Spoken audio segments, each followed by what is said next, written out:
Soon after inauguration of the Obasanjo administration in 1999, the United States government extended an offer to help retrain the Nigerian army and reorient soldiers to the proper role of the military in a democratic process. Conceptually, this offer looked good. An army that had ventured into politics for well over 15 years certainly needed such training. Properly conducted, such training would boost the flagging morale of the troops and improve the competence and combat readiness of the forces. More importantly, it could lead to the reorientation of these men and women in uniform and make them appreciate their places and roles in a democracy.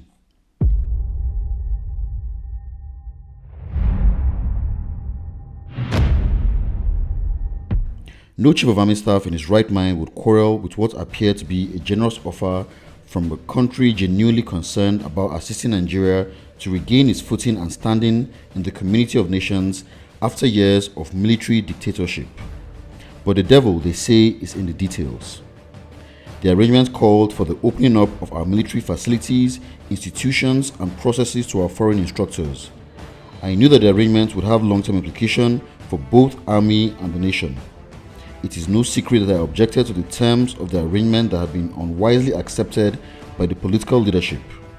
I did not think that the Nigerian army stood to gain much from such a highly dubious training arrangement.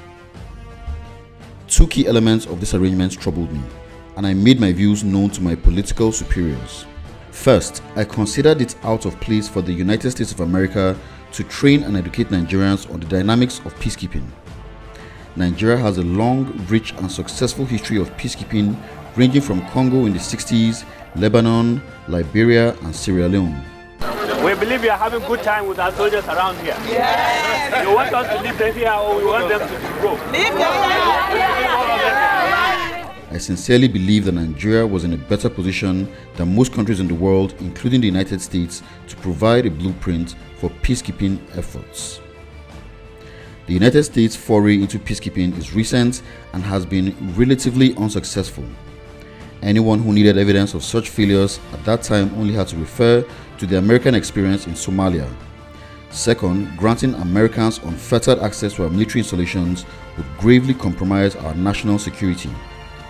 Training and or retraining our military could be accomplished without opening up our facilities to foreigners. If the goal was to improve the effectiveness and capacity of the Nigerian army, why then must we lay bare all our military secrets? Shorn of the propaganda and fanfare, what was the United States Army going to teach Nigeria?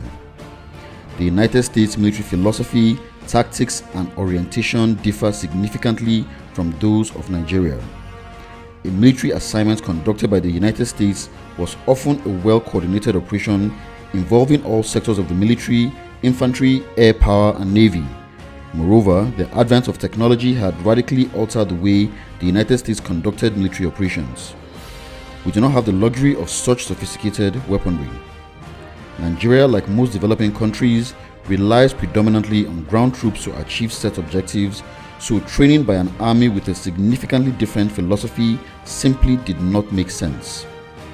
Moreover, Nigeria at the time had competent officers who could train our soldiers.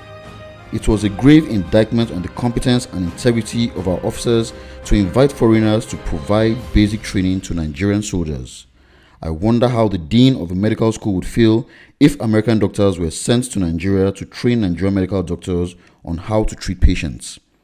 Would the Director General of the Nigerian Law School not be outraged if American lawyers were recruited to come to Nigeria to train Nigerian lawyers on how to become good lawyers? The more I thought about this arrangement, the more I resented it. I felt it was time for me to confront the paternalism that characterized the relationship between the political bosses and the army. I was no longer prepared to allow anybody to treat military commanders and their soldiers like children. I decided to speak out publicly. While receiving the newly appointed Minister of State for Army, Lawal Batagarawa, at the Defense Headquarters in Lagos on March 16, 2001, I stated inter alia, our interplay with any country should not in any way compromise our military strategy, national interests, and national objectives upon which our sovereignty as a nation is sustained. Some of my colleagues agreed with my position but lacked the courage to speak out publicly. Addressing the futility of such a training arrangement, One of my officers queried, "What will the United States train Nigerian soldiers to do? Is it to train us to learn how to shoot or tie our boots?" I was convinced that I stood on very firm wicket when I spoke out against the military arrangement with the United States. The adverse effects of such an agreement on our national security and its impact on the morale of our troops were apparent to all objective and patriotic Nigerians, both within and outside the military. This frank and candid statement obviously ruffled some feathers and caused considerable unease in high places. As a soldier of over 35 years and as the Chief of Army Staff, I knew the grave danger of exposing all our military secrets to foreigners, however well-intentioned they may be. Caution is always the watchword in any bilateral arrangement involving the military. Far too often, today's allies end up becoming tomorrow's enemies. Such a wholesale exposure of all our military processes to foreigners simply did not make sense, especially from a national security standpoint. I also believe that if the administration had given serious thought to the training program, it would have perceived the dangers of this agreement to the imperatives of the Nigerian society. I had spoken my piece. It was up to the political authorities to do whatever they wanted, and they surely did.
Some pundits have opined that my removal as the Chief of Army Staff had everything to do with my opposition to the training arrangements.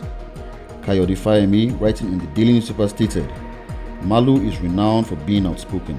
He chose to sacrifice his military career in the defense of principles he holds dear. For me, I did not have a choice.